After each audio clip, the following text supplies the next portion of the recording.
আমরা এই ভিডিওতে আলোচনা করব কিভাবে একজন সাধারণ চাকুরিজীবী যার উপর ট্যাক্স ফরজ হয়েছে তিনি নিজেই তার ট্যাক্স রিটার্ন হিসাব করবেন।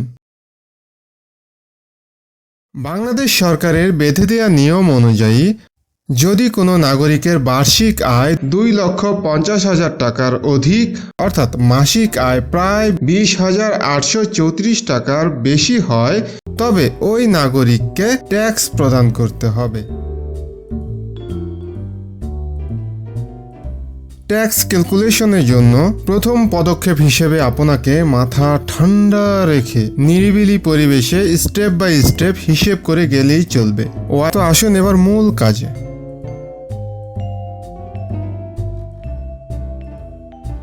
ট্যাক্স ক্যালকুলেশন করার জন্য একজন সাধারণ চাকুরিজীবীকে 3টি জিনিস মাথায় রাখতে হবে।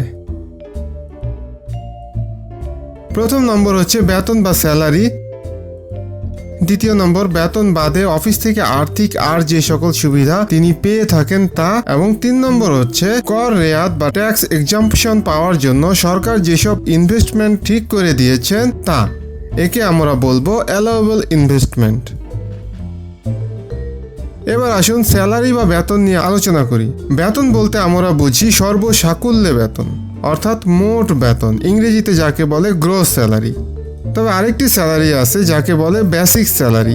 বেশিরভাগ বেসরকারি প্রতিষ্ঠানই মোটের উপরে স্যালারি দেওয়া হয় অর্থাৎ গ্রস স্যালারি দেওয়া হয়, বেসিক স্যালারি উল্লেখ থাকে না। আপনার প্রতিষ্ঠানও যদি এমনটি করে থাকে তবে আপনি নিম্নোক্ত পদ্ধতি অনুযায়ী আপনার গ্রস স্যালারিকে ভেঙে বেসিক স্যালারি ও অন্যান্য অ্যালাউন্স হিসেব করতে পারবেন। আমার জানা মতে এটি সর্বাপেক্ষা জনপ্রিয় ও বহুল ব্যবহৃত পদ্ধতি যা ট্যাক্স রিটার্নের ক্ষেত্রে মানুষ ব্যবহার করে থাকে। আর যদি আপনার প্রতিষ্ঠান গ্রস স্যালারির পাশাপাশি basic salary, house rent, medical allowance, convince allowance ইত্যাদি নির্দিষ্ট করে দিয়ে থাকে তবে আপনাকে সেই হিসেবেই ট্যাক্স ক্যালকুলেশন করতে হবে। ধরে নিচ্ছি আপনার প্রতিষ্ঠান শুধু গ্রস স্যালারি বা সর্বসাকুল্যে বেতন দিয়েই খালাস। সেক্ষেত্রে চলুন দেখে নিই কিভাবে আপনি আপনার গ্রস স্যালারিকে ট্যাক্স ক্যালকুলেশনের জন্য বিশ্লেষণ করবেন। গ্রস স্যালারির 60% বেসিক স্যালারি ধরুন, 30% বাড়ি ভাড়া বা হাউস রেন্ট অ্যালাউন্স, 4% কনভেন্স বা যাতায়াত ভাতা, 6% চিকিৎসা বা মেডিকেল অ্যালাউন্স। এ তো গেল বেতনের হিসাব। এবার আসুন দেখে নিই বেতন বাদে আপনি প্রতিষ্ঠান থেকে যেসব সুবিধাদি সাধারণত পেয়ে থাকেন তার কি কি ট্যাক্স রিটার্ন হিসেব করার সময় আপনাকে মাথায় রাখতে হবে। প্রথম নম্বর হচ্ছে ফেস্টিভ্যাল বোনাস বা উৎসব ভাতা, দ্বিতীয় নম্বর হচ্ছে প্রভিডেন্ট ফান্ড,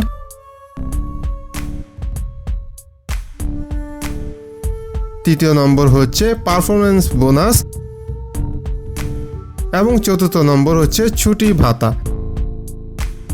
এছাড়া আর যদি অন্য কোনো সুবিধা আপনি আপনার কর্মস্থল থেকে পেয়ে থাকেন যা টাকার অঙ্কে হিসাবযোগ্য তবে তাও অন্তর্ভুক্ত করতে হবে।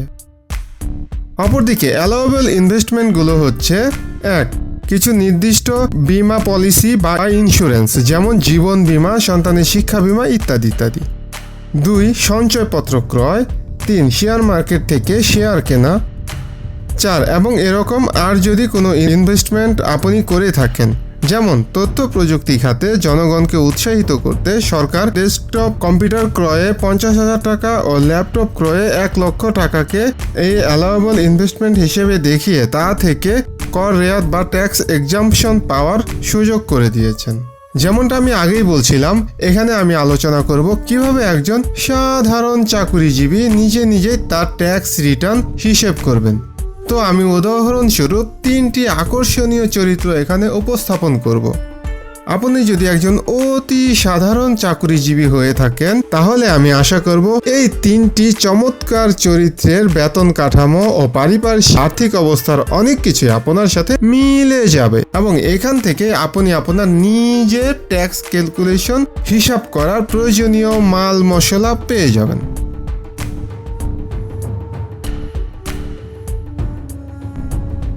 তো আমাদের প্রথম চরিত্রটি হচ্ছে হিরো আলম।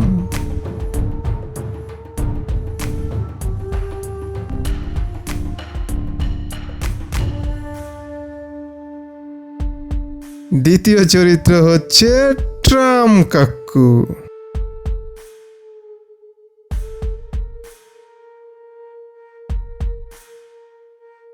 এবং তৃতীয় চরিত্র হচ্ছে আমাদের সবার প্রিয় শাবনূর আপা।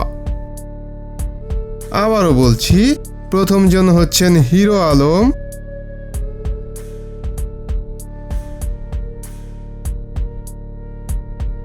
দ্বিতীয় জন ট্রাম্প কাকু এবং তৃতীয় জন শাবনূর আপা। ধরে নিচ্ছি তিনজন তিনটি ভিন্ন বেসরকারি প্রতিষ্ঠানে কর্মরত আছেন। হিরো আলমের মাসিক সর্বসাকুল্যে বেতন অর্থাৎ গ্রস স্যালারি ৪৫,০০০ টাকা, ট্রাম্প কাকুর গ্রস স্যালারি ৬০,০০০ টাকা এবং শাবনূর আপার গ্রস স্যালারি ৯৫,০০০ টাকা। আবারও মনে করিয়ে দিচ্ছি, ট্যাক্স রিটার্ন ক্যালকুলেশনের জন্য আমাদেরকে তিনটি জিনিস মাথায় রাখতে হবে। ১. স্যালারি বা বেতন, ২. স্যালারি ব্যতীত আর যে আর্থিক সুবিধা প্রতিষ্ঠান থেকে আপনি পেয়ে থাকেন, এবং ৩. Allowable investment. তো আমরা আমাদের সবগুলো চরিত্রের স্যালারি বা আরও ভালোভাবে বললে গ্রস স্যালারি জেনে গেলাম। এবার আসবো ২ নম্বর পয়েন্টে, অর্থাৎ স্যালারি ব্যতীত এই তিনজন কর্মরত প্রতিষ্ঠান থেকে কি কি আর্থিক সুবিধা বা বেনিফিট পেয়ে থাকেন।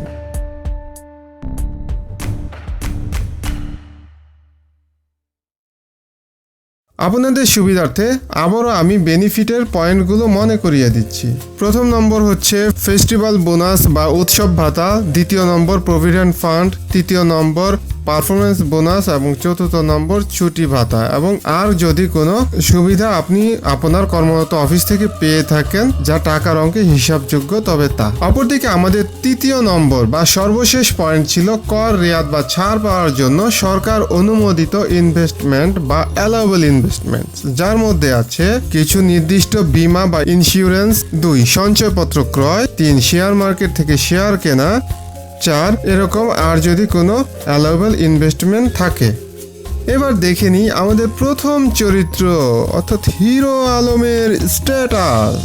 অফিস থেকে বেনিফিট বলতে তিনি পান ফেস্টিভ্যাল বোনাস বা উৎসব ভাতা, তিনি কোনো প্রভিডেন্ট ফান্ড সুবিধা পান না, কোনো পারফরমেন্স বোনাস পান না, ছুটি ভাতা পান না এবং উল্লেখ করার মতো আর কোনো আর্থিক সুবিধা তিনি তার কর্মরত প্রতিষ্ঠান থেকে পান না। অপরদিকে অ্যালাউয়েবল ইনভেস্টমেন্ট বলতে তার কোনো বীমা পলিসি করা নেই, কোনো সঞ্চয়পত্র কেনা নেই, কোনো শেয়ার বা ডিভেঞ্চার কেনা নেই এবং অন্যান্য আর কোনো ধরনের অ্যালাউয়েবল ইনভেস্টমেন্টও তার করা নেই। এবার চলুন দেখে নিই আমাদের ট্রাম্প কাকুর স্ট্যাটাস।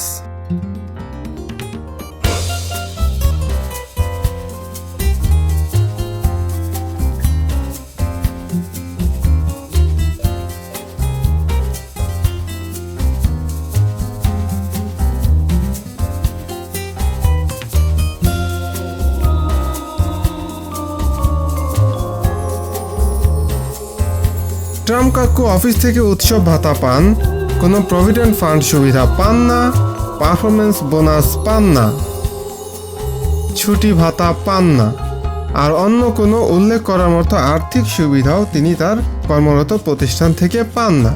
চলুন দেখি তার অ্যালাউয়েবল ইনভেস্টমেন্টের কি অবস্থা। তার কোনো বীমা বা ইন্স্যুরেন্স করা নেই।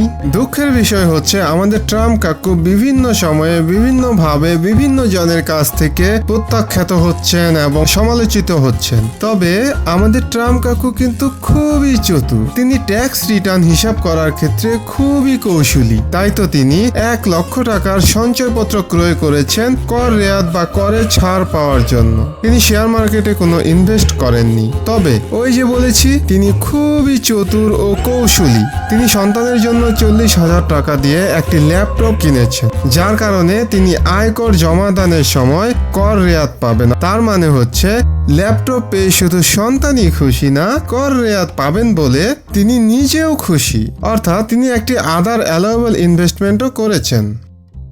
এবার চলুন দেখে নিই আমাদের শাবনূর আপার স্ট্যাটাস। আগেই বলে নিই তিনি একটি মাল্টিন্যাশনাল কোম্পানিতে মোটামুটি স্মার্ট একটি পদে কর্মরত আছেন। বেতন ছাড়াও তিনি তার কর্মরত প্রতিষ্ঠান থেকে যা পেয়ে থাকেন তা হলো উৎসব ভাতা বা ফেস্টিভ্যাল বোনাস, প্রভিডেন্ট ফান্ড সুবিধা, তিনি কোনো পারফরমেন্স বোনাস পান না, ছুটি ভাতা বা লিভ ফেয়ার অ্যাসিস্ট্যান্স পান না, আর কোনো উল্লেখযোগ্য আর্থিক সুবিধা তিনি তার কর্মস্থল থেকে পান না। চলুন দেখে নিই তার অ্যালাউয়েবল ইনভেস্টমেন্টের কি অবস্থা। শাবনূর আপা খুবই বিচক্ষণ, আর তাই তো তিনি তার এবং তার ভবিষ্যৎ বাচ্চাদের ভবিষ্যতের কথা চিন্তা করে বীমা পলিসি করেছেন, ফলে এটি তার কর রেয়াত পেতেও সহায়ক হবে।